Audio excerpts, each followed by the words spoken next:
Pour ce projet, j'ai eu besoin de me questionner sur ce qui m'intéressait et ce qui dérangeait, afin de recréer une œuvre à la fois dégoûtante et intrigante.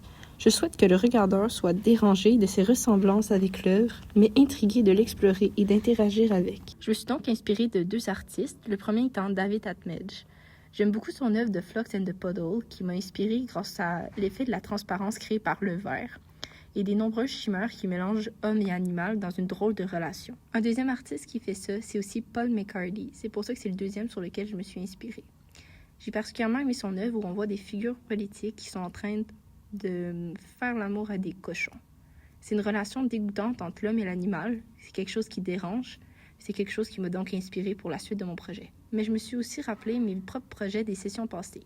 Le premier étant le projet Multi, où j'ai commencé à exploiter la transformation entre l'homme et l'animal, ou le mélange des deux.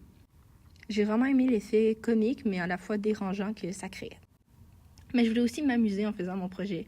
Donc je me suis rappelé le projet que j'avais fait en vidéo 3.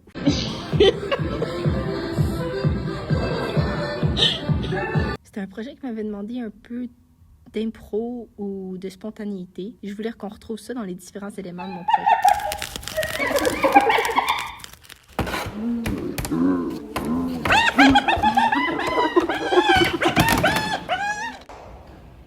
Puisque c'était vraiment important pour moi de mettre en relation l'homme et l'animal, je me suis dit quoi de mieux que d'utiliser le regardeur.